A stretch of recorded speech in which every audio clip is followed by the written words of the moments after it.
testa para a mamãe? Não. Obrigada, amor.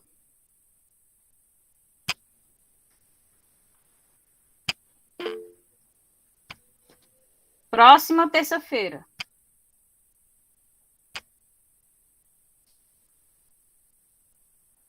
Creio que seja dia 10, né? Dia 10, isso.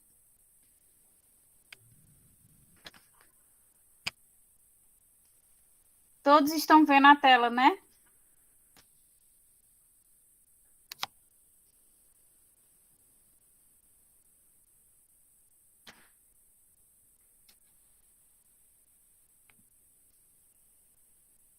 Vamos lá.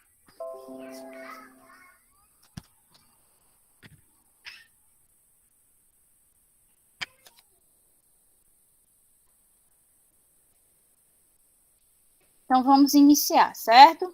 Então, o sistema cardiovascular, que vai incluir aí o coração e todos os vasos sanguíneos, ele é formado pelo coração, os vasos sanguíneos e o sangue, né, que circula entre eles. Então, o sistema cardiovascular vai ser responsável pela manutenção vital, ou seja, é um sistema vital para o organismo, né, tanto como o sistema respiratório e etc., mas sistema respiratório, sistema nervoso, sistema cardiovascular são sistemas que são totalmente vitais, né? Sem eles é impossível a gente continuar vivendo. Então, todas as células precisam realizar a respiração celular, absorvendo oxigênio, liberando CO2, e vai ser o sistema cardiovascular que vai ser o responsável por transportar esses gases entre as células e o sistema respiratório.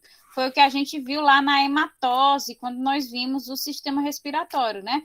Que é a troca do oxigênio, né? O transporte do oxigênio dos alvéolos para a circulação sanguínea e também o recebimento do gás carbônico que vem das células da corrente sanguínea para os alvéolos pulmonares. Então, essa troca, a chegada desses gases até as células, para que de fato eles possam ser utilizados, ocorre graças ao funcionamento do sistema cardiovascular.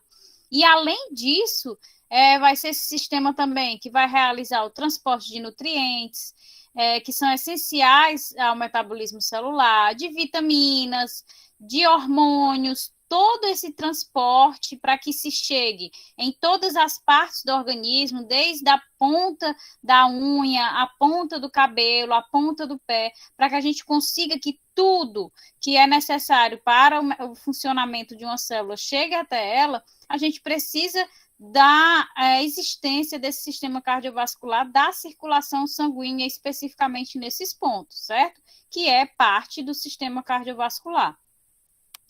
Então, transporta os metabólitos gerados nas células até o sistema excretor também. Então, tudo, tanto para a gente receber, como também quando a gente precisar ou alguma coisa, a gente tem que estar relacionado ao sistema excretor. Só um minuto, gente. O que foi que aconteceu, meu amor? Me dê. Ai, Jesus, como é difícil às vezes, meu Deus. Eu vou fechar a porta. Feche, por favor.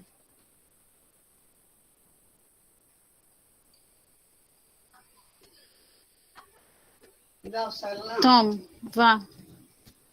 Fique lá quietinho, por favor. Bora. A vovó ajeita para você, viu? Ou seja, a sua principal função vai envolver o quê? O transporte de substâncias, né? Meu Deus, filha, tá muito difícil hoje, amor. Não tem condições desse jeito. Eu tô tentando trabalhar, meu anjo.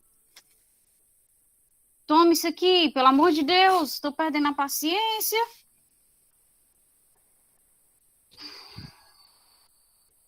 Gente, desculpa, mas é porque hoje o negócio foi realmente, assim, impressionante. Porém, além de realizar o transporte, seja de gases, de metabólitos, de nutrientes, de hormônios, né?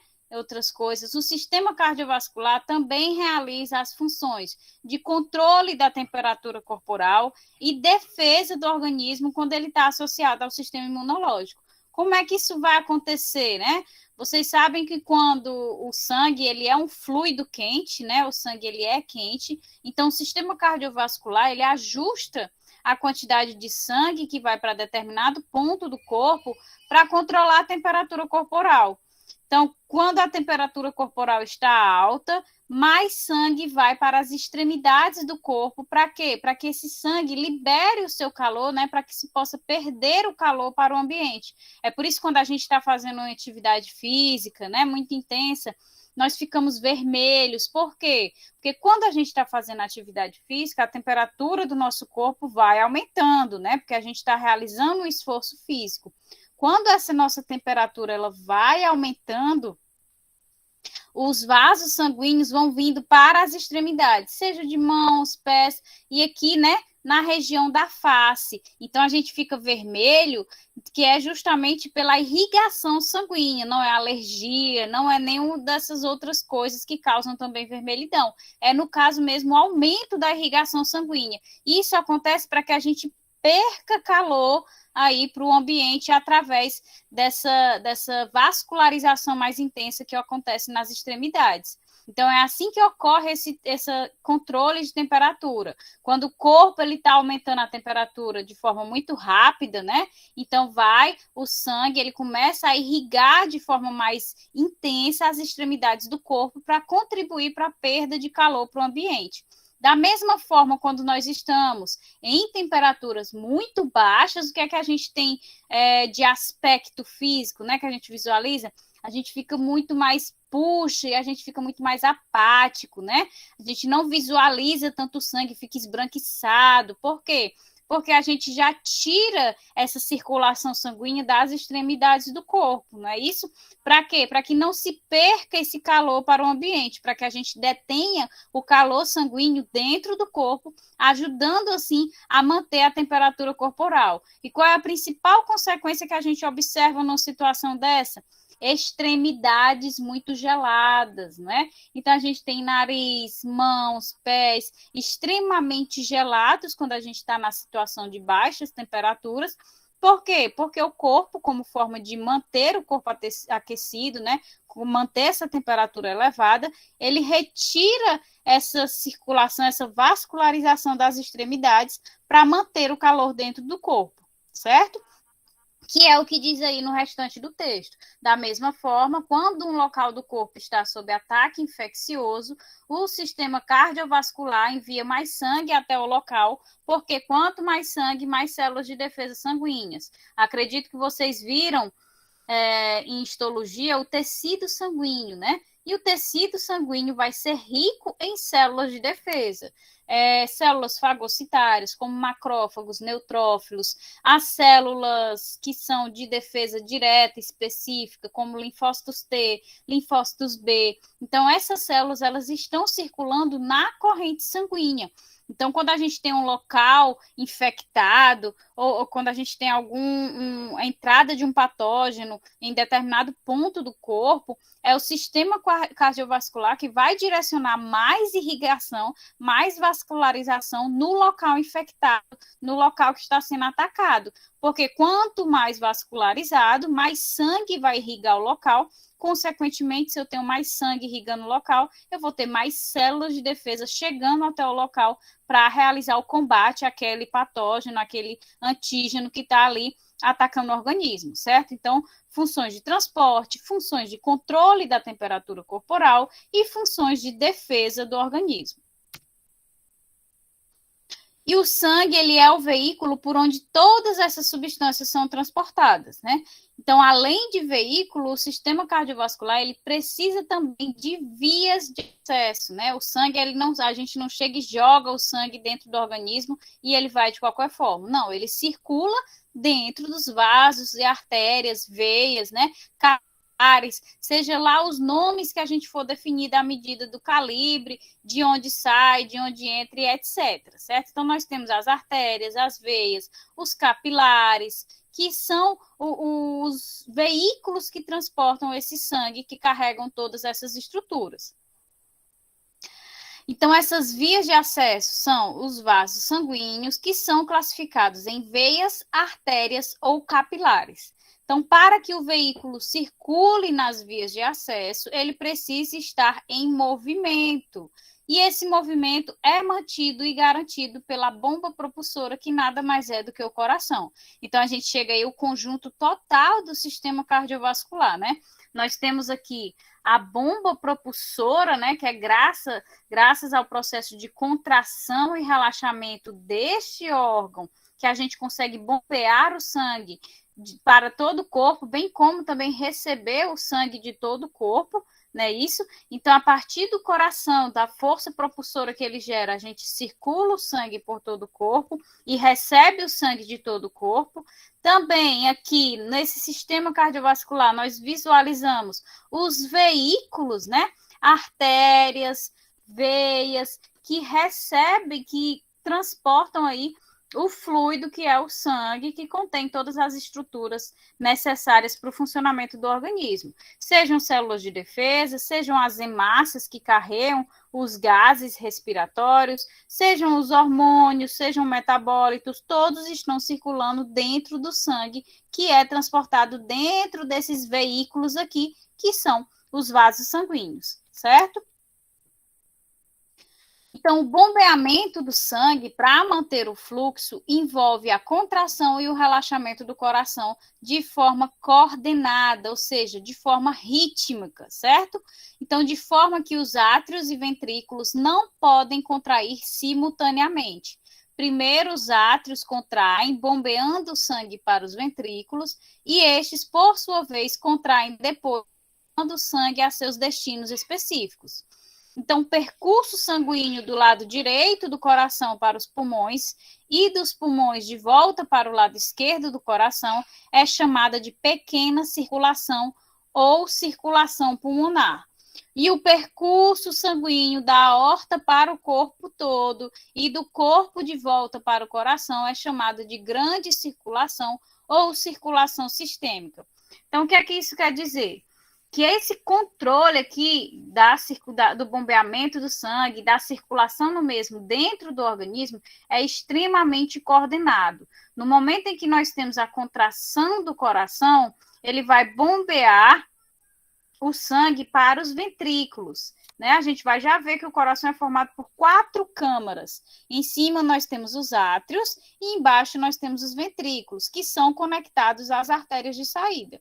Então, nós temos uma contração primeiro dos átrios para que empurre esse sangue para os ventrículos, e então temos a contração dos ventrículos para que empurre o sangue para o seu destino. E esse destino pode ser o quê? Pode ser o corpo todo, né? Ou seja, um sangue oxigenado que precisa ser enviado para todo o corpo para que todas as células recebam os gases e nutrientes dos quais necessitam. Ou esse sangue pode ser bombeado para onde? Para os pulmões, né? Para devolver aí para os pulmões, para os rins, para devolver excretas que foram gerados, o gás carbônico que foi gerado na respiração. Então, nós temos esses 2 caminhos para o nosso sistema cardiovascular. E como nós temos esses 2 caminhos, um sai rico em nutrientes, rico em oxigênio e vai aí nutrir o corpo todo, enquanto o outro sai para retornar aos pulmões, para ir ao sistema excretor, para eliminar excretas. Então, esse já vai ter outro destino. Então, quando a gente observa esses destinos distintos, certo? A gente classifica dessas 2 formas: pequena circulação e grande circulação. A pequena circulação, ela também é chamada de circulação pulmonar. Então, automaticamente, a gente já associa circulação pulmonar, então é a que vai para os pulmões. Se ela vai para os pulmões, significa o quê? Que ela está indo lá liberar o gás carbônico que foi gerado no processo de respiração. Se a grande circulação é chamada de circulação sistêmica, né? Ou seja, de todo o sistema, a gente já deduz que é o sangue que sai, rico em oxigênio, e vai aí irrigar todo o corpo. Então, a gente observa aqui nessa imagem, ó. A gente tem a saída do sangue, certo?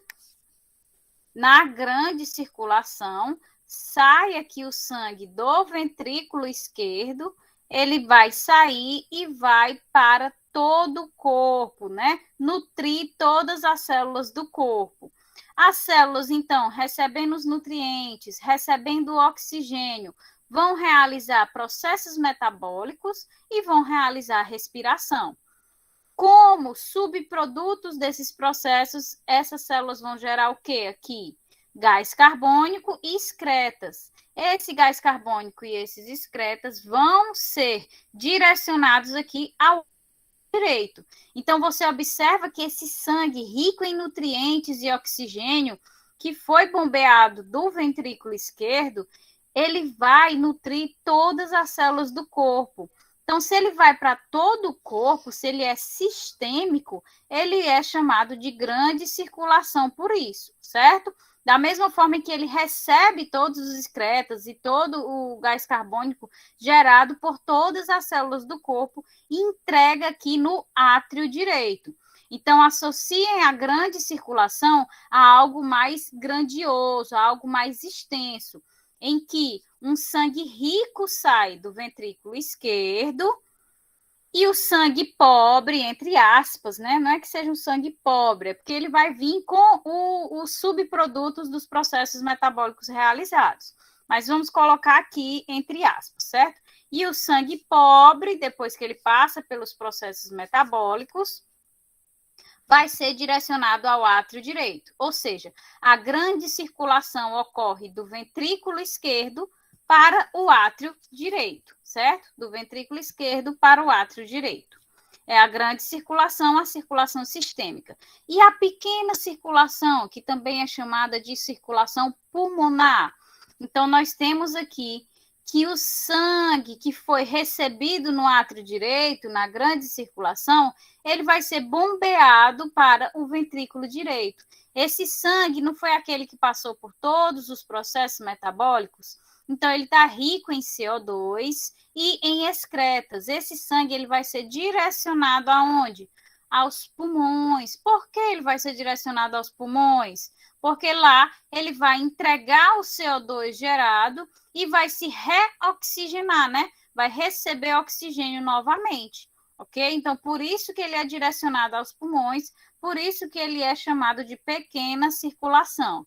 Esse sangue rico em gás carbônico se reoxigena nos pulmões e volta entrando aqui no átrio esquerdo, rico em oxigênio e rico em nutrientes, obviamente, que a gente já está vindo de todas as outras partes que foram nutridas do corpo, certo? Então, na pequena circulação, a gente tem a saída do sangue pobre do ventrículo direito para o átrio esquerdo com o sangue já enriquecido, certo? E vai ser esse sangue enriquecido que vai ser bombeado para o ventrículo esquerdo para dar início à grande circulação, ok? Então, essa partezinha aqui é a partezinha mais que às vezes engancha. Vocês compreenderam?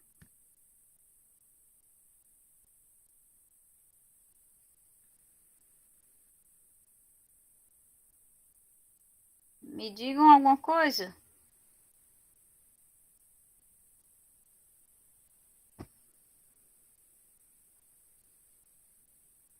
Ok. Então, vamos lá.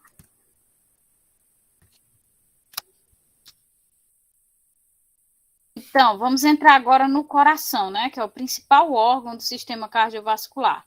O coração é um órgão muscular, oco, formado por 4 espaços chamados de câmaras cardíacas. Ele está localizado na região do mediastino médio. Mediastino é essa região aqui do tórax, certo? E aí, obviamente, o mediastino vai ter a região anterior, a região medial e a região posterior. o coração ele fica exatamente na região média do mediastino.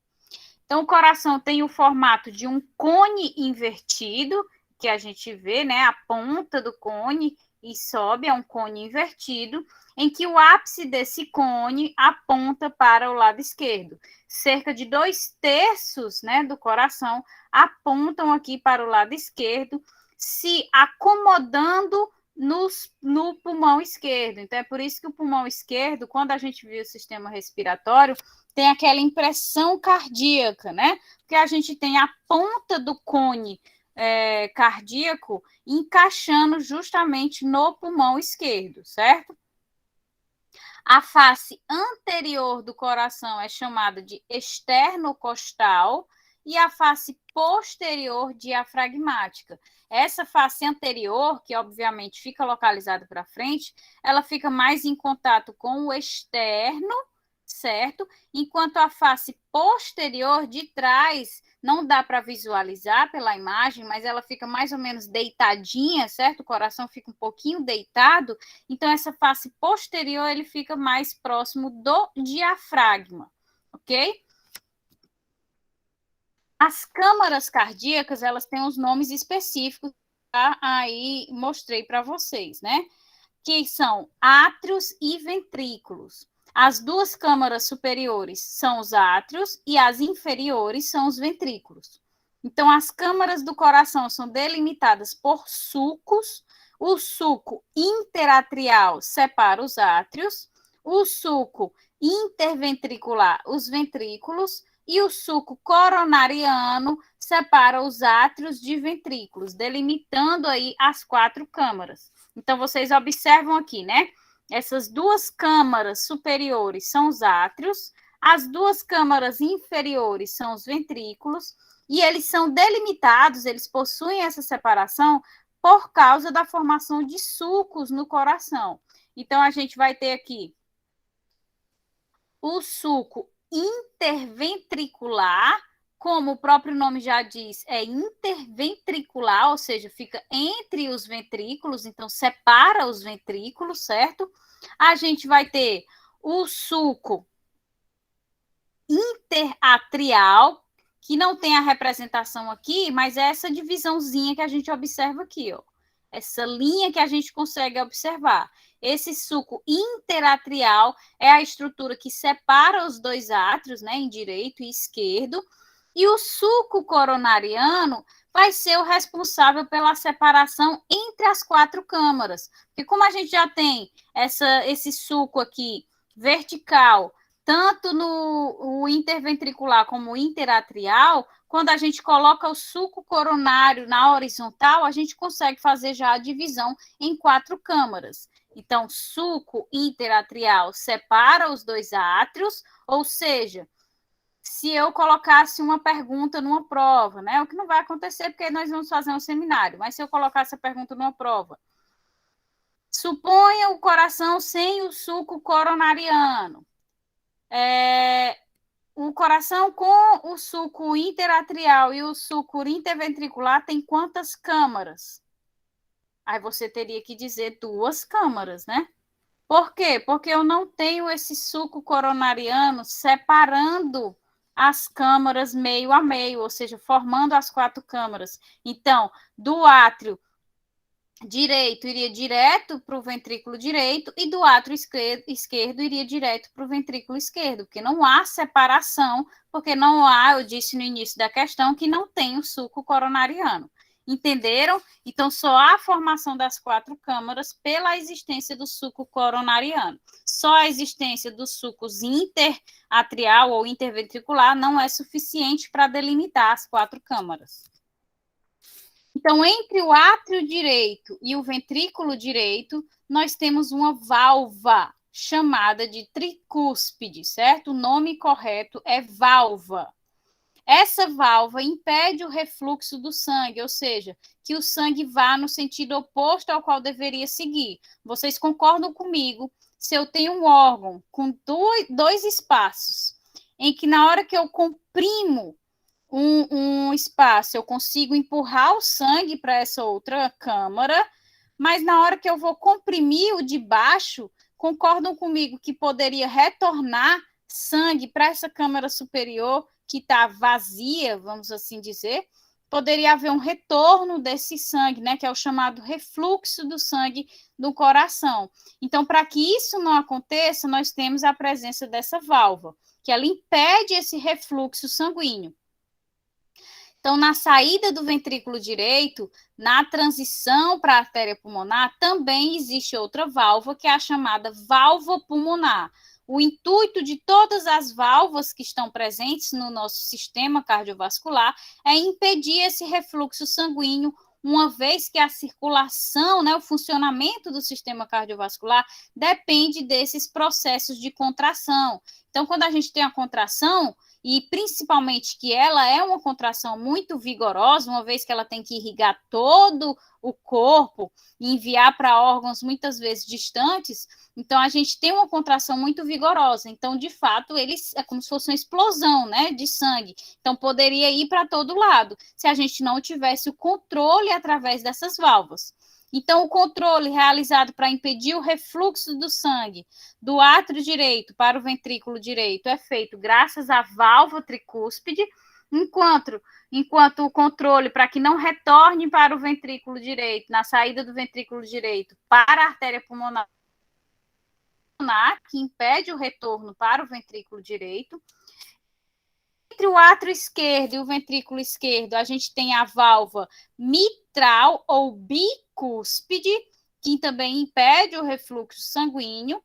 E na saída do ventrículo esquerdo, na transição para a aorta, existe a válvula aórtica ou semilunar, certo? Então, todas essas válvulas, sejam de transição entre átrio e ventrículo, ou entre ventrículo e artéria, estão aí para impedir o retorno sanguíneo, certo? Então, o fechamento das válvulas ocorre na sístole e envolve o puxo realizado pelas fibras tendíneas. Nós vamos já ver uma imagem, fica mais fácil da gente visualizar. Então, a organização em câmaras e válvulas do coração evita que, durante essas contrações vigorosas, o sangue saia de forma desordenada e aleatória, né? Porque uma vez que a contração é muito vigorosa, é isso que vai acontecer, vai explodir, vai espirrar sangue para todo lado. Se a gente não tiver esse controle através das válvulas e também da organização em câmaras, se a gente não tivesse esse controle, nessa organização, isso ia acontecer, a saída do sangue seria desordenada e aleatória. Então, aqui eu quero só destacar uma coisa para vocês, certo? A válvula tricúspide tem esse prefixo tri, é formada por 3 válvulas. Agora são válvulas, entendeu? Então, a válvula tricúspide é formada por 3 válvulas que vão aí ter fibras que estão associadas ao processo de puxo, que consegue fechar essas válvulas no momento da contração. Da mesma forma, a válvula mitral ou bicúspide tem esse prefixo bi, porque ela é formada por 2 válvulas.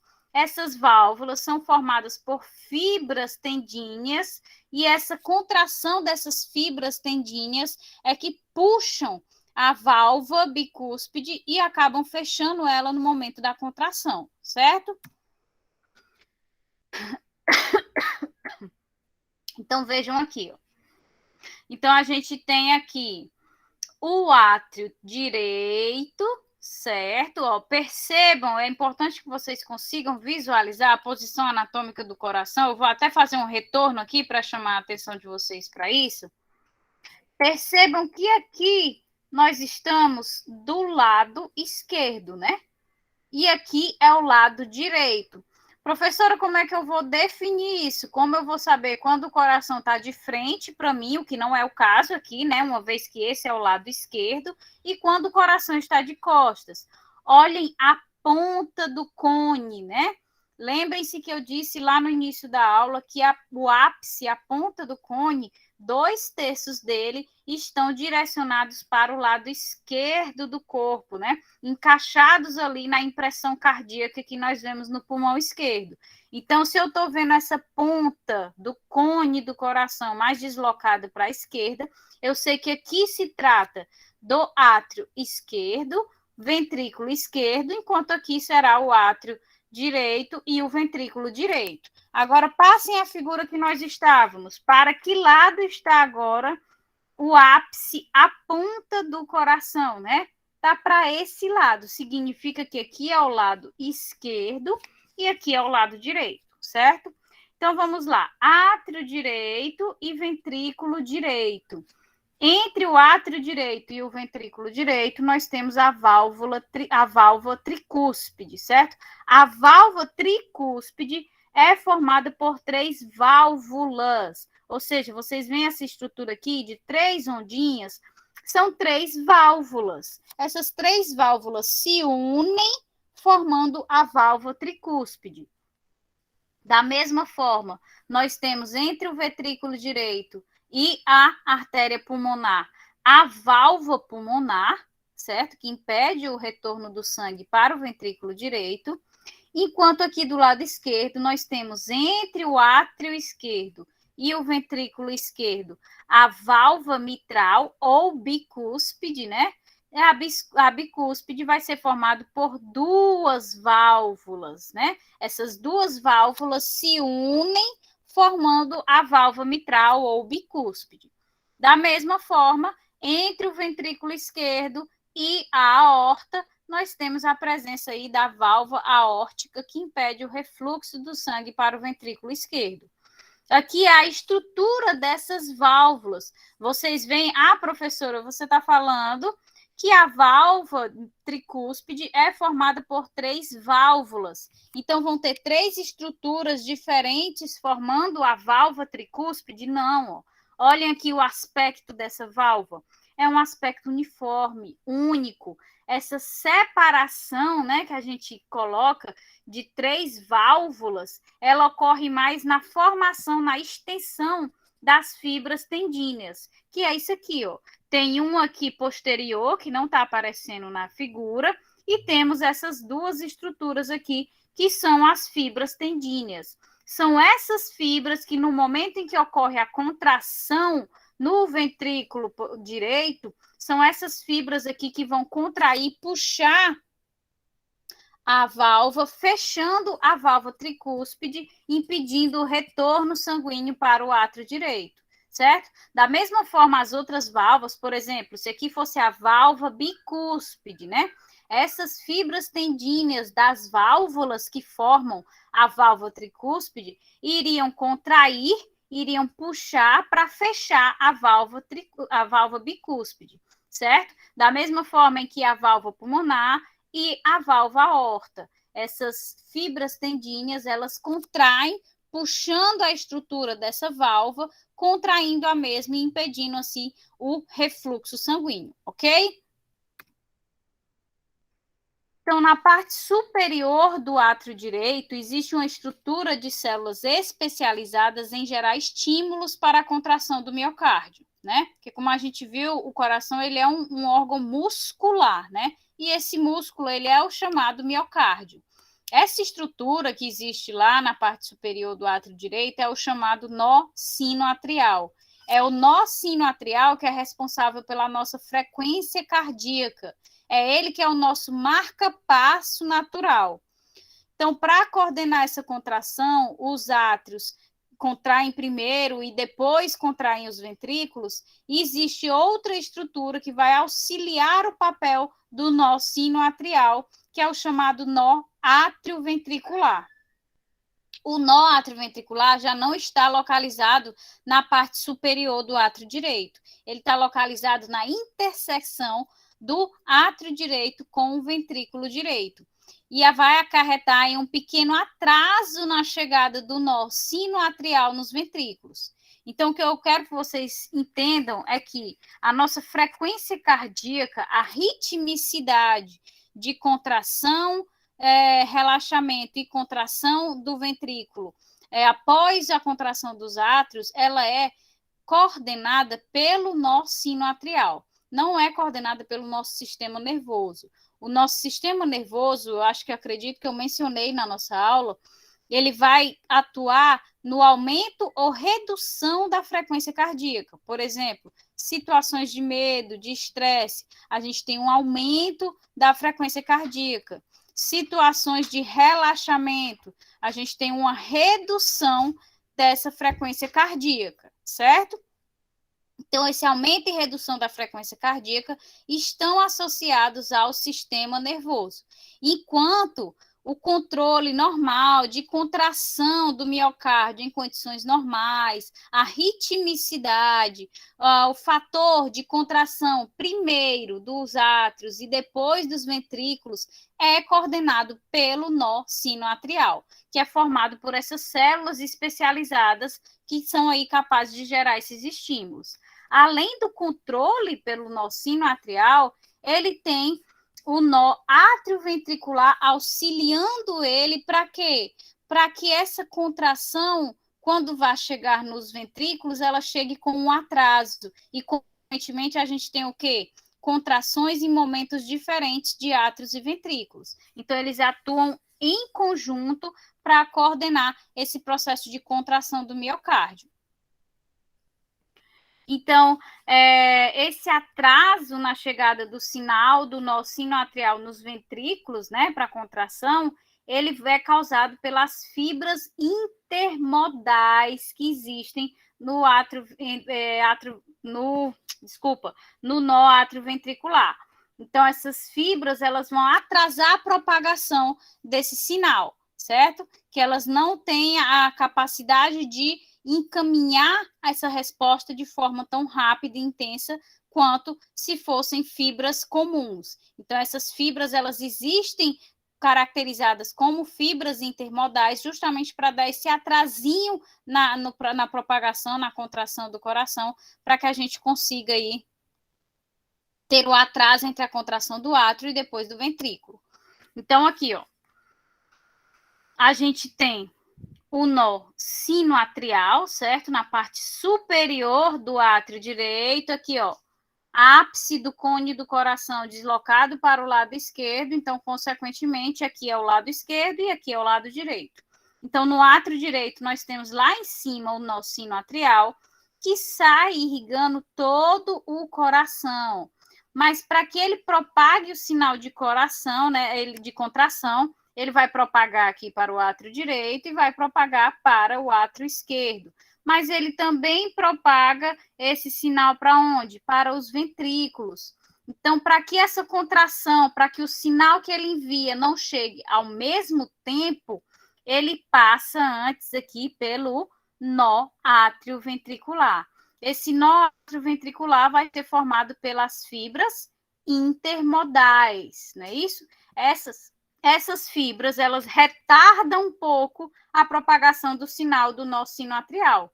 Então, com esse retardamento, os átrios contraem primeiro e, em seguida, contraem os ventrículos, graças à retardação, o atraso, né, que o nó atrioventricular acarreta na propagação do sinal do nó sinoatrial. Então, compreendo, todo sinal de contração do coração é desencadeado, é realizado pelo nó sinoatrial.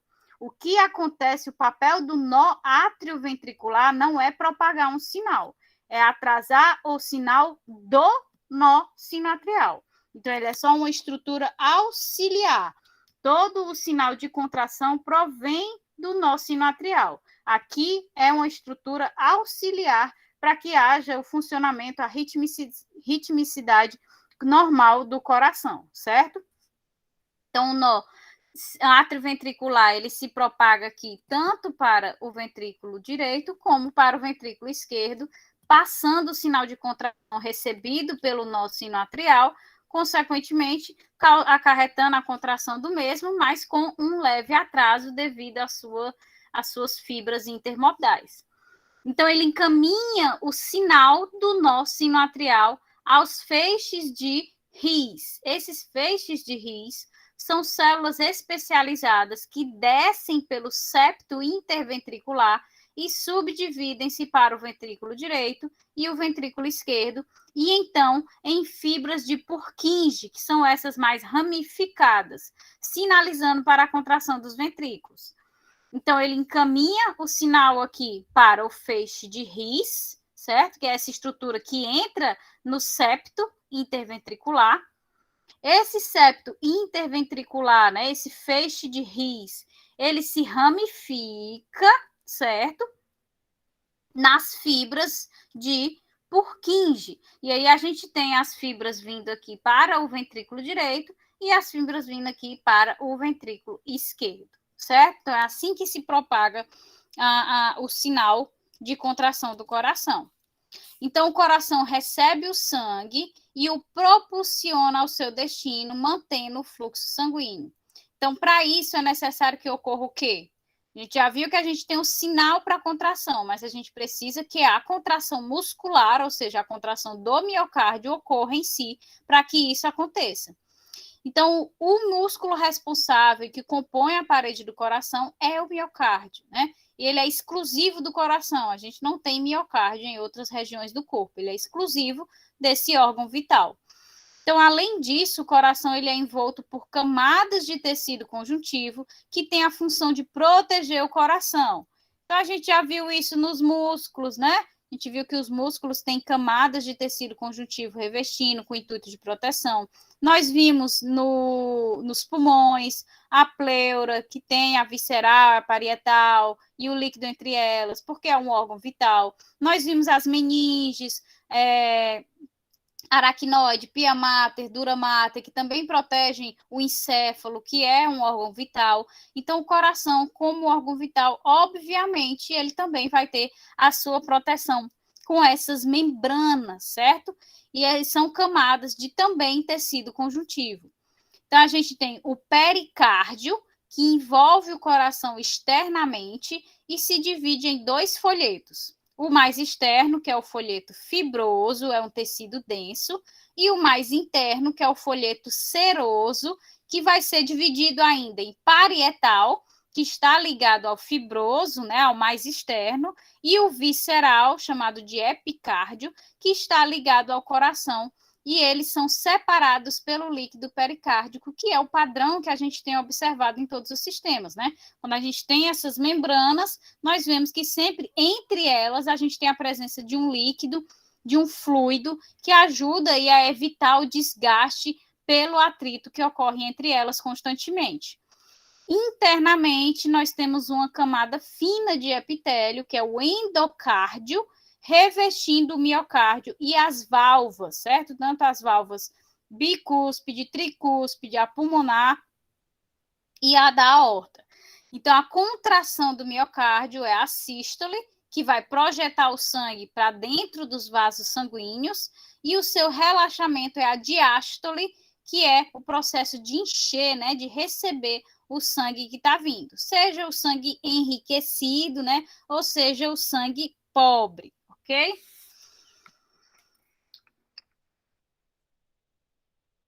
Então, aqui só uma curiosidade, né, que eu esqueci de mencionar para vocês. Quando a gente tem alguma deficiência no sino atrial, é aqui que a gente vai ter a inserção do marca-passo, certo? O nosso sino atrial é o nosso marca-passo natural, né? O que existe naturalmente no organismo. Quando a gente tem algum defeito nele, nós temos que colocar, inserir o marca-passo que envia esses sinais constantes para a contração do coração. Então, o marca-passo que a gente vê algumas pessoas, né, que infelizmente tem que colocar, é justamente faz a substituição da função do nosso sino atrial, certo? Então, vocês veem aqui essas camadas de proteção do coração. Então, a gente tem o miocárdio, né, que é o músculo que reveste o coração. A gente vai ter o epicárdio e vai ter o endocárdio, que é a camada mais interna, que reveste as paredes internas do ventrículo e também as válvulas. Nós temos o epicárdio, que equivale ao folheto, à camada visceral do folheto seroso, certo? E aqui fica mais fácil da gente visualizar todas as camadas. Então, primeiro, nós temos a camada fibrosa, mais externa, que é mais grossa e mais densa. Depois, nós vamos ter os folhetos, né, da camada do epicárdio. O epicárdio, ele vai, o seroso, desculpa, o mais interno, que é o seroso, que vai se dividir em 2 folhetos, certo? O folheto parietal e o folheto visceral.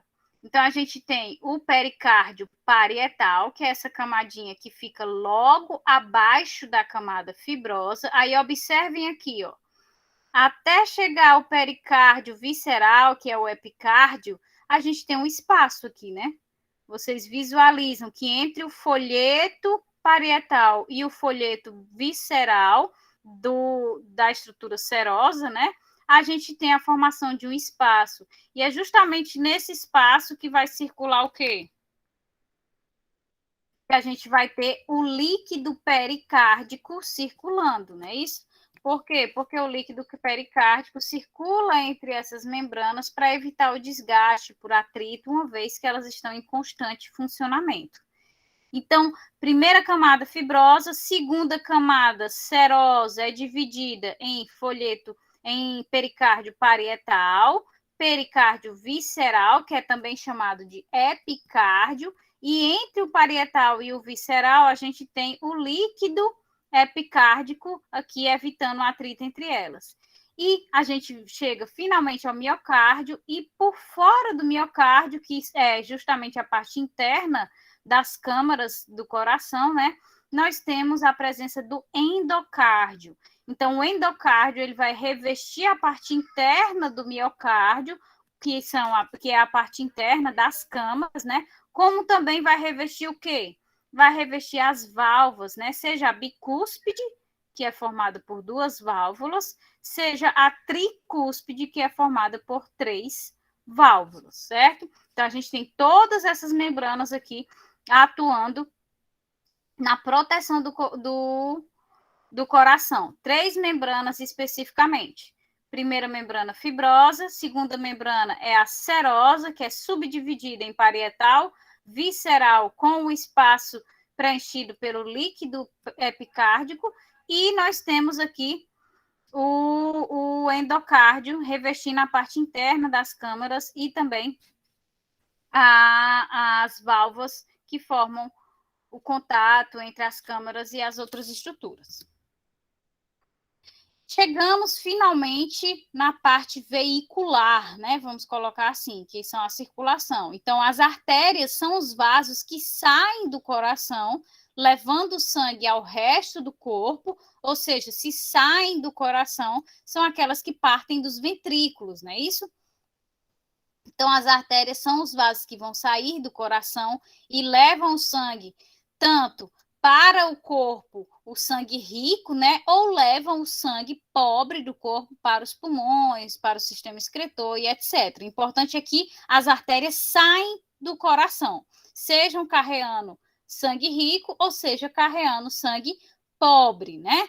Então, aquela ideia que a gente tem, as artérias carregam sangue rico em oxigênio e veias carregam sangue rico em CO2. Nós não podemos admitir isso completamente, certo? Porque nós temos a artéria pulmonar e a artéria aorta saindo do coração, a aorta saindo com sangue rico em oxigênio e a artéria pulmonar saindo com sangue pobre em oxigênio e rico em gás carbônico para ser encaminhado ao sistema respiratório. Então, a gente tem que mudar essa ideia de que a artéria é rica em oxigênio e veia é rica em gás carbônico, certo? E as veias são os vasos que entram no coração, certo? Trazendo o sangue do corpo para o coração.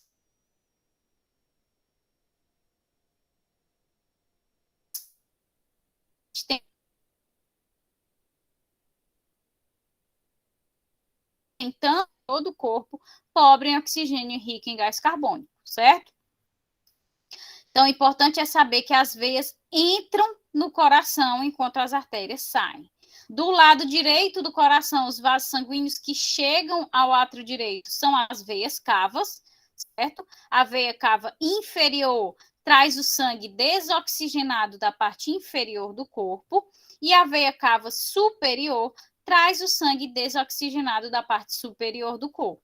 Então, a gente visualiza assim, aqui, observem, o ápice, né, a ponta do cone está para que lado? Está aqui para esse lado, né? Então, consequentemente, aqui é o lado esquerdo, né? Porque o ápice, 2/3 do ápice, fica deslocado para o lado esquerdo. Então, aqui é o lado esquerdo e aqui é o lado direito. Então, átrio direito, átrio esquerdo, ventrículo esquerdo. Então, do lado direito, a gente tem, chegando no átrio direito, a veia cava superior, que traz o sangue desoxigenado, ou seja, o sangue pobre, né? Para o átrio direito de toda a parte superior do corpo, enquanto a veia cava inferior, é assim, azul aqui, traz o sangue desoxigenado da parte inferior do corpo para o átrio direito. O vaso que sai do ventrículo direito é chamado de artéria pulmonar, especificamente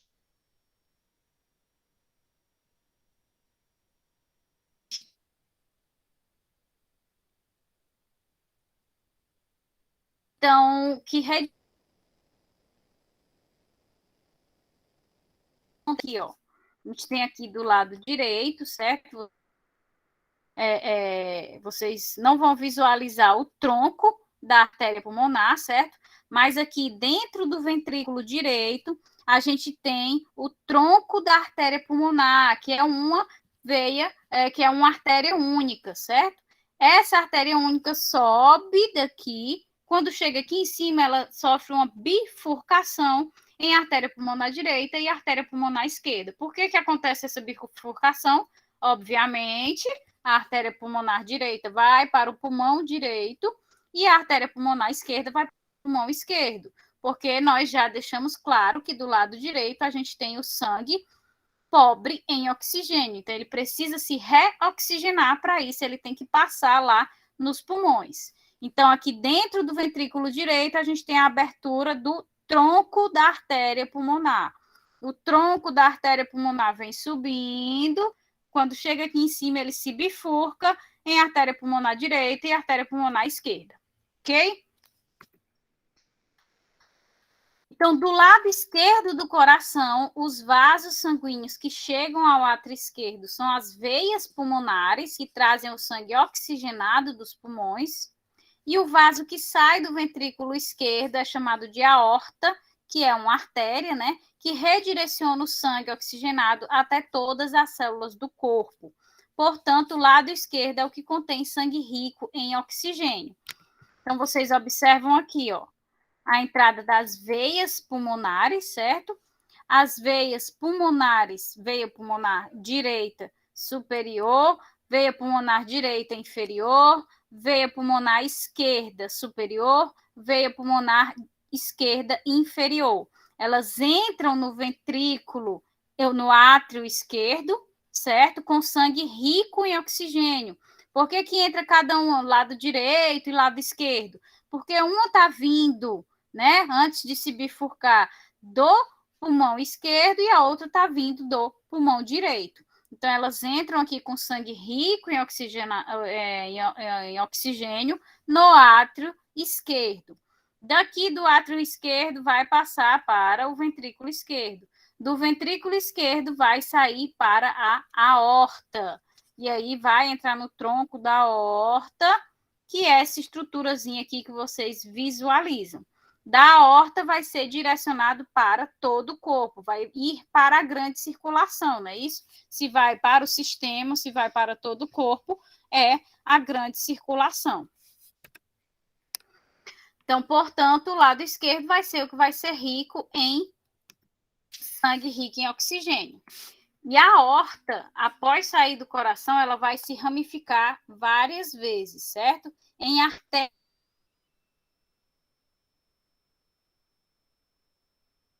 menores chamadas de até formar capilares, que são vasos que, de fato, chegam até as células mais distantes do nosso corpo e vão fazer a transição entre artérias e veias. Então, a transição entre artérias e veias é feita pelos capilares, certo? Então, especificamente, as duas primeiras ramificações da aorta são as artérias coronarianas, que vão irrigar diretamente o coração, uma vez que, como órgão muscular de funcionamento constante, ele exige um fornecimento de energia ininterrupto, e são elas que estão envolvidas no infarto agudo do miocárdio. Então, aqui, ó, a gente tem na saída aqui a válvula aórtica, né? Para entre o ventrículo esquerdo, que não está aqui representado, e a aorta. Então, aqui, a primeira ramificação que a gente visualiza na aorta é a formação dessas artérias coronarianas. Então, a gente tem a artéria coronária direita e a artéria coronária esquerda. Essas artérias vão irrigar cada lado do coração. A artéria coronária direita irriga o lado direito do coração e a artéria coronária esquerda irriga o lado esquerdo do coração. Quando nós temos, né, ela se ramifica diversas vezes, então quando nós temos algum entupimento, né, algum bloqueio, a formação de um coágulo nessas artérias aqui, a gente tem o quê?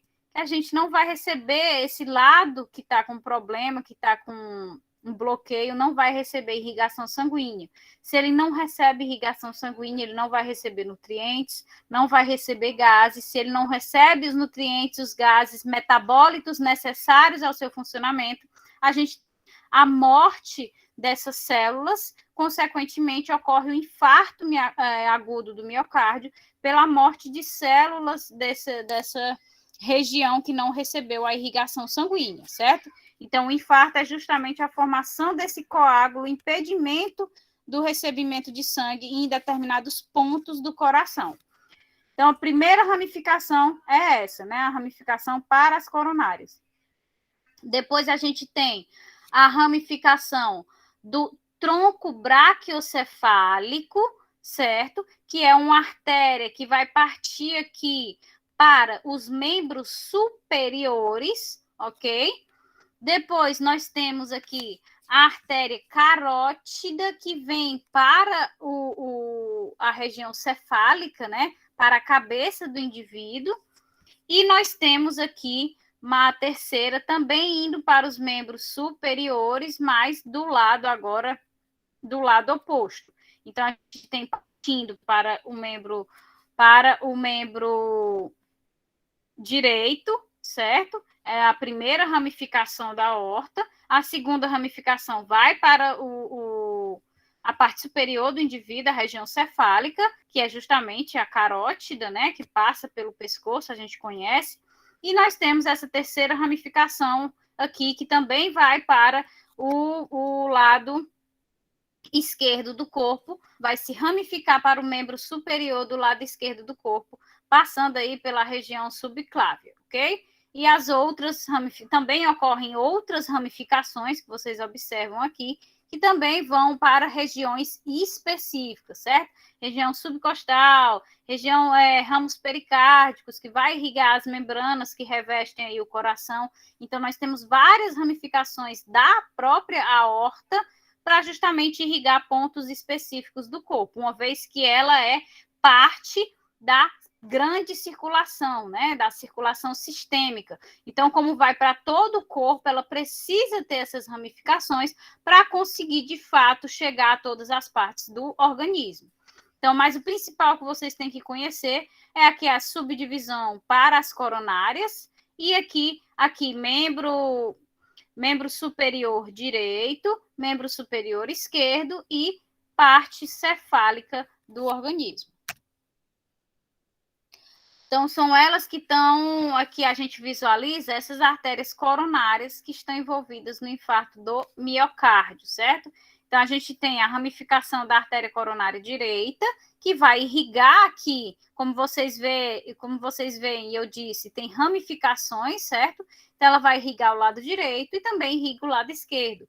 Se em algum ponto dessas coronárias a gente tiver um bloqueio, a região que ele irriga não vai receber os nutrientes necessários, consequentemente, a gente vai ter a morte dessa região, e aí a ritmicidade, né, o padrão de contração daquele coração, ele vai ser alterado bruscamente, e aí a gente tem a ocorrência do infarto agudo do miocárdio, porque a gente já viu por todas as partes que eu descrevi para vocês, que a gente precisa dessa coordenação, dessa ritmicidade que ocorre no coração, para que átrios contraiam primeiro, depois contraiam os ventrículos, para que isso seja coordenado constantemente, uma vez que ele tem que funcionar o tempo todo para enviar oxigênio e nutrientes para todo o organismo.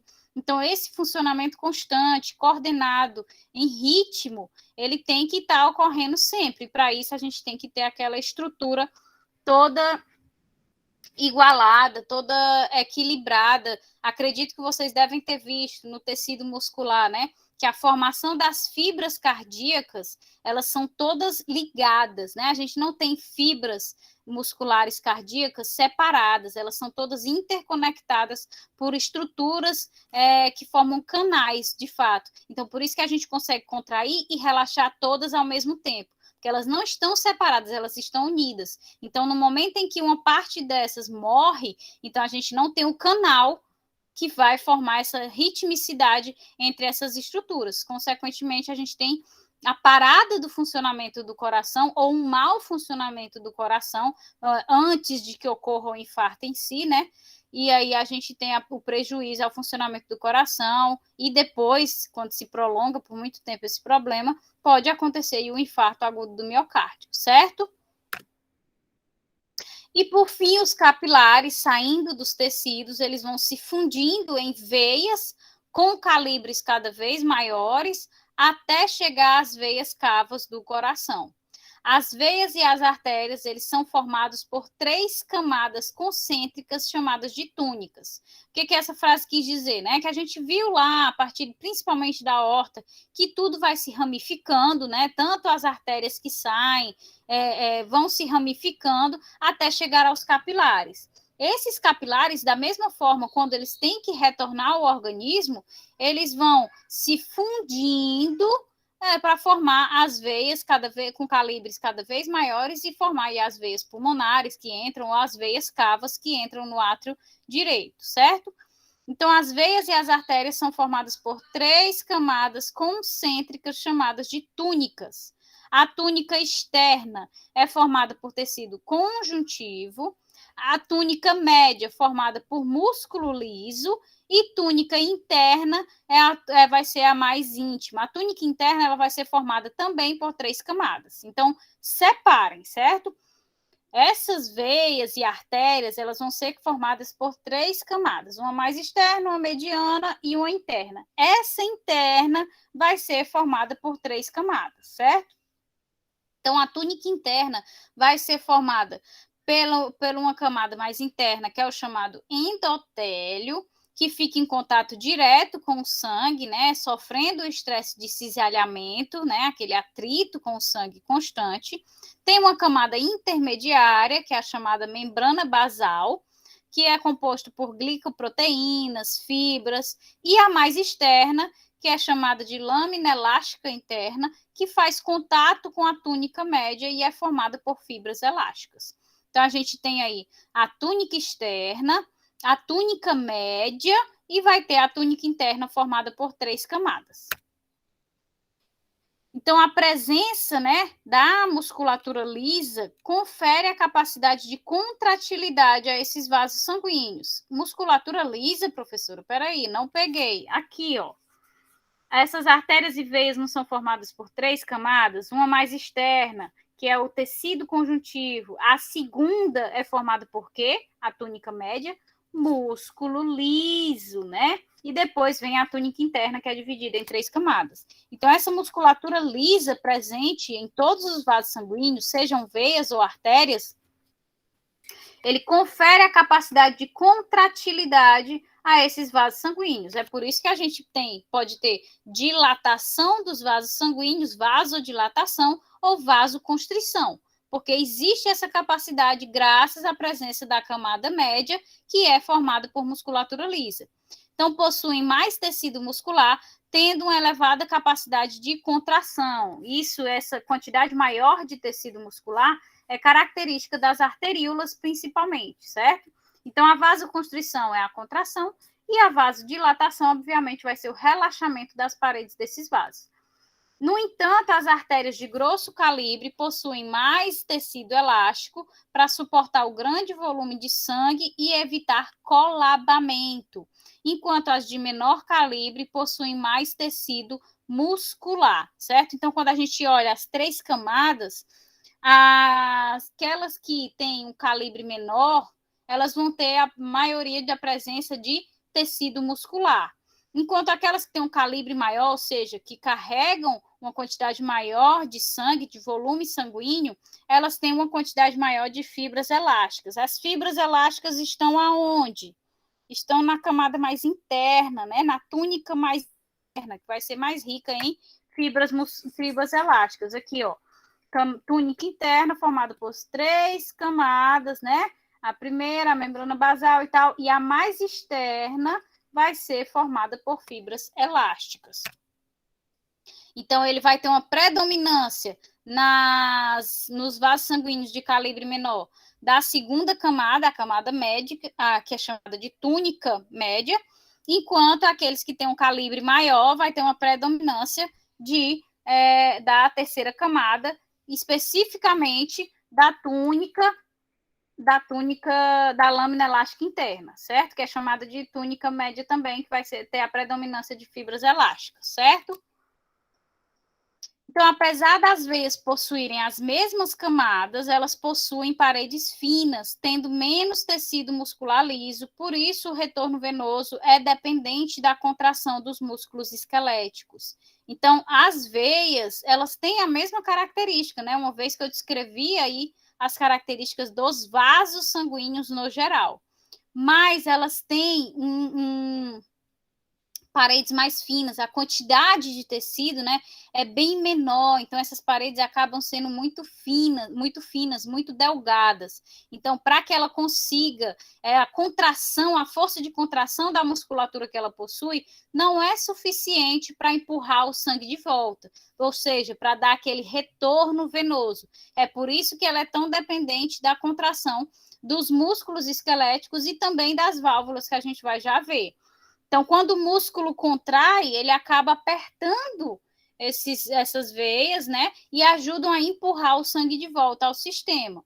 Da mesma forma, as válvulas das veias ajudam esses músculos a empurrarem esse sangue no sentido do coração. É a chamada bomba esquelética, né? Vai ser a contração da musculatura esquelética associada às válvulas que tem dentro dessas veias, que vai ajudar no retorno venoso. E os capilares, eles possuem apenas uma camada de epitélio simples pavimentoso, o endotélio, para facilitar justamente a difusão dos nutrientes, dos gases que eles carregam. Então, essas características são para veias e artérias, arteríolas, né? Aquelas subdivisões até os diâmetros menores, mas não são adequadas para os capilares sanguíneos. Então, a gente observa aqui, ó. A gente tem 3 camadas, né? Na formação de um vaso sanguíneo. A gente tem a túnica externa, temos a túnica média, que vai ser justamente ela que vai ser formada pela musculatura lisa, e o que foi que a gente mencionou para que vocês consigam associar? Nas artérias que tem um menor calibre, ou seja, um diâmetro menor, a gente tem uma predominância da túnica média, da musculatura lisa, não é isso? Porque elas carregam menos sangue, menos volume sanguíneo. E a última camada, que é a túnica íntima, ela vai ser maior, predominante em artérias que tem o quê? Um diâmetro maior. Por quê? Porque é na túnica íntima, que vai ter aquela subdivisão em 3 partes, né? Vai ser na túnica íntima que a sua terceira parte vai ter predominância de fibras elásticas. Então, como ela tem um volume maior, ela carrega um volume maior de sangue. Então, ela está submetida a um estresse maior. Então, ela precisa ter elasticidade para que não ocorra, de fato, um dano, um rompimento da sua parede. Então, ela tem a predominância da túnica íntima, quando a gente tem um calibre maior, um diâmetro maior desse vaso sanguíneo, certo? As veias, elas também têm essa estrutura, só que a túnica média, né, que é formada pela musculatura lisa, ela é bem mais fina, bem mais delgada, consideravelmente mais fina, mais delgada do que das artérias. Consequentemente, se eu tenho uma quantidade de musculatura lisa bem menor, ela não consegue fazer um retorno sanguíneo tão forte quanto uma artéria, uma arteríola. O que é que acontece?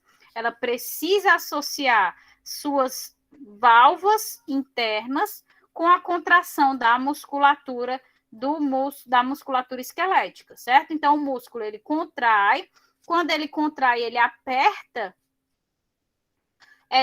as paredes das veias, ela consegue empurrar esse sangue, dar o retorno venoso, e as válvulas que são presentes aqui na sua estrutura, elas permitem a passagem desse sangue, e quando a musculatura esquelética relaxa, ela se fecha e impede o retorno desse sangue. Então, ajuda aí a bombear o sangue de volta para que ele possa ser reoxigenado e etc.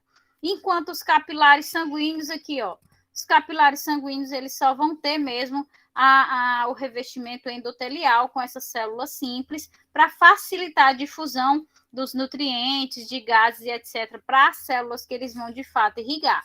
Então, aqui a gente tem a estrutura de artérias e veias, né? Só que as veias, elas vão ter uma túnica média extremamente mais reduzida do que as artérias. Por isso, elas precisam se associar à bomba esquelética, que nada mais é do que a associação à contração da musculatura esquelética com as válvulas internas dessas veias para permitir aí o bombeamento de volta desse sangue. E aqui é a estrutura dos capilares. Ok, pessoal?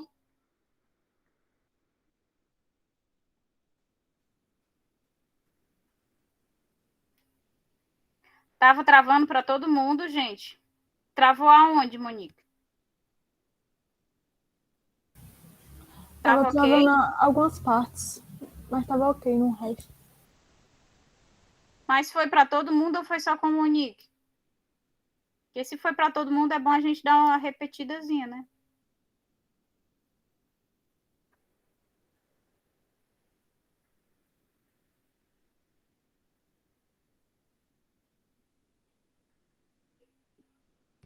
Pessoal, estava normal? Então deve ter sido a sua internet. Então pronto, gente, a gente encerra. Mandem no... travou?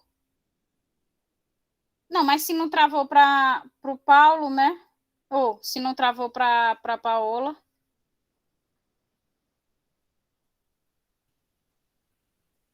Não deve ter sido a minha. Travou? Então travou, eu não sei mais. Mas deu para compreender, gente? Vocês querem que eu repita alguma parte? Que a gente ainda está dentro do tempo, né?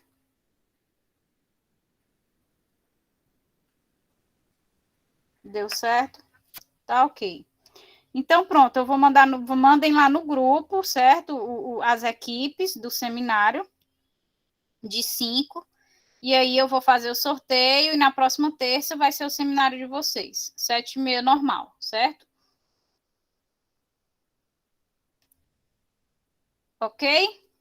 Então, obrigada, gente, por ter encaixado agora o horário, viu? Qualquer coisa, a aula está disponível lá. Então, bom dia para vocês. Tchau, tchau.